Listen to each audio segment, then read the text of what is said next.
पूर्वांचल के सबसे बड़े मुस्लिम मार्केट पर चलने वाला है योगी आदित्यनाथ का बुलडोजर।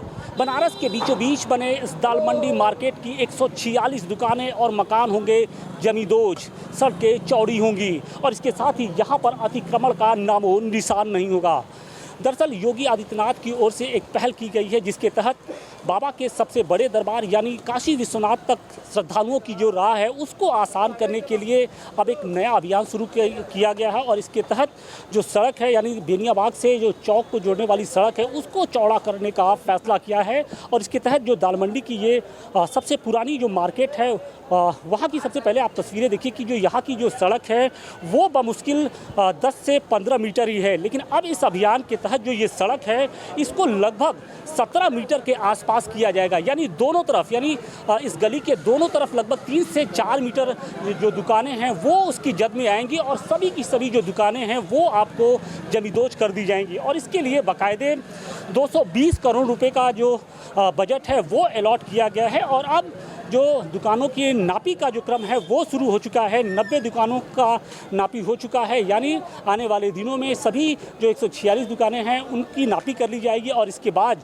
मुआवजे की क्या रकम होगी ये तय किया जाएगा। दुकानदारों से बात किया जाएगा और इसके साथ ही जो मकान मालिक हैं उनसे बात करने के बाद जो ये पूरा मार्केट आप देख रहे हैं इसको इस सड़क के दोनों तरफ जो बाबा का हथौड़ा है जो बुलडोजर है वो ये यहाँ पर चलने वाला है। दरअसल ये पूर्वांचल का सबसे बड़ा मार्केट है और यहाँ पर कपड़े के साथ साथ जो इलेक्ट्रॉनिक गैजेट्स की जो सामान हैं वो थोक में मिलते हैं, लिहाजा यहाँ पर प्रतिदिन हज़ारों करोड़ों रुपए का जो कारोबार है वो होता है। लगभग हज़ारों की संख्या में यहाँ पर दुकानें हैं, लेकिन अब जब से ये पूरा अभियान शुरू हुआ है कहीं ना कहीं जो इस मार्केट के जो दुकानदार हैं उनके बीच में एक तरीके से हड़बड़ी और देखने को मिल रही है। दरअसल सावन के महीने हो या फिर कुंभ के दौरान योगी आदित्यनाथ की ओर से ये प्रयास किया गया कि जो बाबा के दरबार तक आने वाले जो श्रद्धालु हैं उनकी राह आसान की जाए, क्योंकि मंदिर के आसपास का जो पूरा परिक्षेत्र है वो श्रद्धालुओं से खचाखच भर जाता है और इसी के तहत एक वैकल्पिक मार्ग की व्यवस्था की जा रही है जो सीधे बेनियाबाग से बाबा के दरबार यानी चौक को जोड़ेगी और इसी के तहत ये पूरा अभियान अब चलाने का सिलसिला शुरू हो चुका है। सरकार के इस फैसले को लेकर जो दाल मंडी के दुकानदार हैं, जो व्यापारी हैं, वो खासे नाराज़ दिख रहे हैं। हमारे साथ कुछ व्यापारी भी हैं, उनसे भी बात करेंगे। इस सबसे पुराने जो मार्केट है, होलसेल का मार्केट है, उसको चौड़ा किया जा रहा है। जो सकरी सड़कें हैं, गलियां हैं, उनको चौड़ा किया जा रहा है। सरकार की इस कदम को आप किस तरीके से देखते हैं? देखिए, दाल मंडी की गली तो आज की तो है नहीं। लोग बताते हैं कि मार्केट जो है ये अंग्रेज़ों के ज़माने से जो है, अंग्रेज़ों के ज़माने के पहले से ही ये दाल मंडी की एक रिटेल की मार्केट, अब होलसेल की भी मार्केटें समझ इसमें बहुत सारी हो गई हैं। और हम लोग के दादा परदादा से समझ लोग यहाँ दुकान करते आए हैं और हम लोग की समझ तीसरी जनरेशन जो है यहाँ पे दुकानदारी कर रही है। ले दे करके हम लोग पाते हैं कि यही एक आमदनी का या जीने खाने का एक ज़रिया यही है।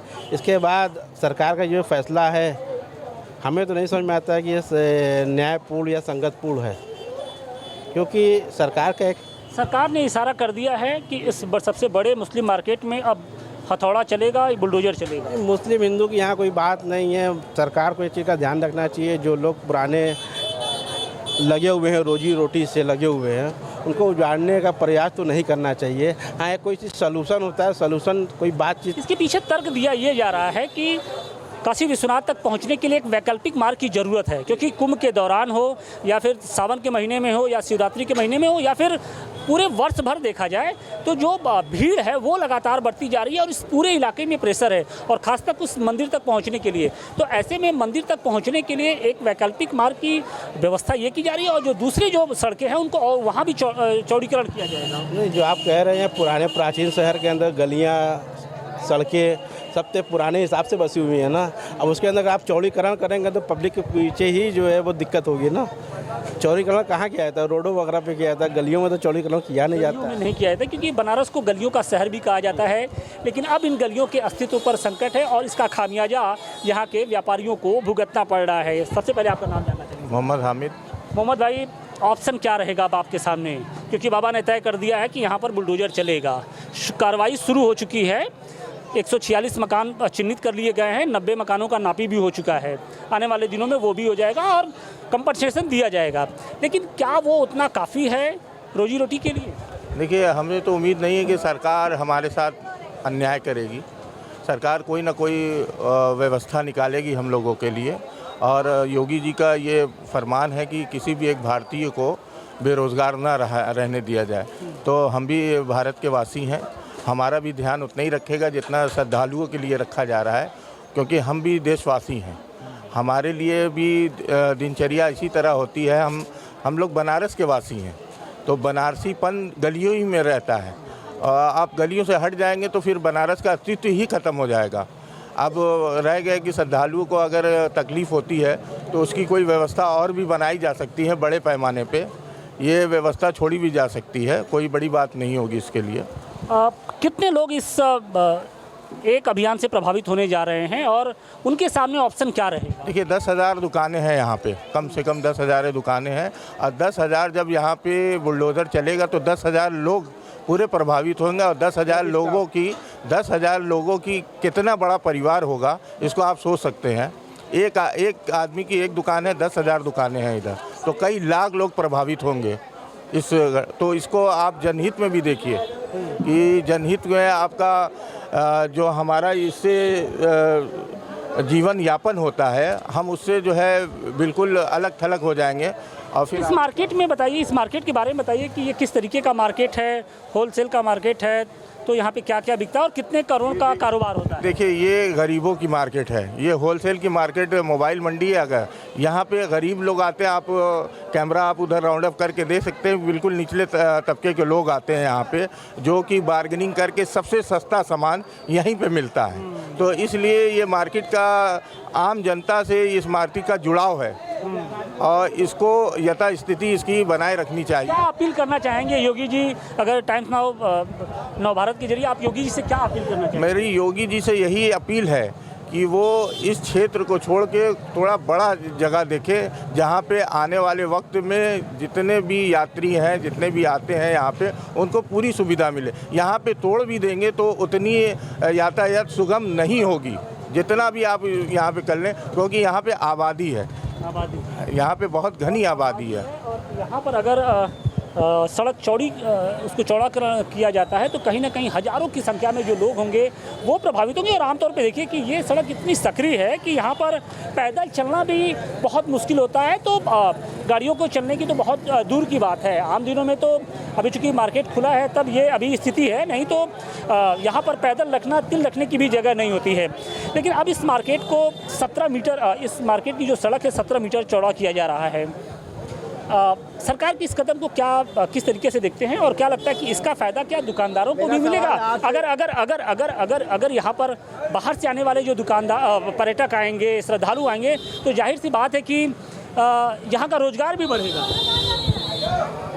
भैया, रोज़गार किस तरीके से बढ़ेगा? जब आप किसी को बर्बाद कर देंगे तब रोज़गार बढ़ेगा। रोज़गार कैसे होता है? इससे सकरी गली है, आप दिल्ली में चले जाइए, बहुत सारी दिक्कतें हैं वहाँ पे, लेकिन वहाँ भी लोग व्यापार करते हैं। ये हाईवे नहीं है, ये रोड नहीं है कि जो इसको आप जो है यहाँ पे वो बनाएंगे। यहाँ पे दुनिया का साथ देख रहे हैं आप, शॉप दुकानें भी हो रही हैं, टाली भी जा रही हैं, लोग बाइक भी जा रही हैं, सारी चीज़ें। और यही बनारस का मिजाज भी होता है, क्योंकि बनारस का जो दिल है वो गलियों में बसता है। बिल्कुल, बनारस का दिल गलियों में बसता है। और शकील भाई हमारे साथ हैं। शकील भाई इधर आते हैं तरफ। बनारस का दिल कहा जाता है दाल मंडी को, सबसे बड़ी मार्केट होलसेल की है, लेकिन अब यहाँ पर हथौड़ा चलेगा, बुलडोजर चलेगा, कितने लोग प्रभावित होंगे और इन दुकानदारों को किस तरीके से आप लोग समझा रहे हैं, क्योंकि आप समाज सेवा से जुड़े हुए हैं? देखिए, हमारा कहने का मतलब है कि हज़ारों साल पुरानी ये मार्केट है। दाल मंडी जब चौक बना ना, सबसे पुराना शहर में चौक बना, तो इसका सीधा रास्ता दाल मंडी निकाला, दाल मंडी से नई सड़क निकाला गया। यहाँ बहुत ऐतिहासिक यहाँ पे मार्केट है। इस मार्केट को हम यही कहेंगे कि अगर योगी आदित्यनाथ जी जो सूबे के मुख्यमंत्री हैं, आदरणीय प्रधानमंत्री जी का संसदीय क्षेत्र है, बस यहाँ पे हम लोगों के साथ चाहेंगे कि बेइंसाफ़ी ना हो, इंसाफ करें।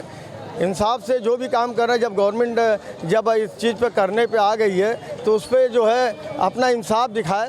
कि यहाँ पे जो दुकानदार हैं इन लोगों ने भी 50 लाख को 60 लाख को 70 लाख की दुकानें खरीदा है। ऐसा नहीं है कि फ्री के कुछ दुकान लिया है भाई। अगर लेकिन इस अभियान का एक दूसरा पहलू ये भी बताया जा रहा है कि अगर ये सड़क चौड़ी होगी तो जाहिर तौर पे यहाँ पर जो आने वाले श्रद्धालु हैं, जो बाहर से आने वाले लोग हैं, उनकी संख्या बढ़ेगी, व्यापार है और उसका वो और बढ़ेगा। जब लोग बाहर से आएंगे, स्थानीय लोग आएंगे, तो व्यापार का भी बढ़ने का एक स्कोप है, वो है सामने। नहीं तो अगर शहर की दूसरी सड़कों को चौड़ा किया जा सकता है तो यहाँ पर क्यों नहीं किया जा सकता? और जिनकी दुकानें या फिर मकान जाएंगी उनको मुआवजा मिलेगा। ये बात मैं इसलिए भी कह रहा हूँ क्योंकि काशी विश्वनाथ कॉरिडोर जब बन रहा था तो बहुत सारे जो मकान थे, जो सालों साल से जो लोग रहते थे, उनको हटना पड़ा वहाँ से। वो हटे भी, मुआवजा उनको मिला उचित। नहीं, हमारे कहने का मतलब है कि अगर दुकानदारों को अगर मुआवजा मिलता है, देखिए मकान मालिक को अगर मिलता है तो दुकानदार में लफड़ा रहेगा, और अगर दुकानदार को भी मिलता है मुआवजा, अगर कायदे से दुकानदार को मिलता है तो दुकानदार अपना कोई स्थान देख लेगा।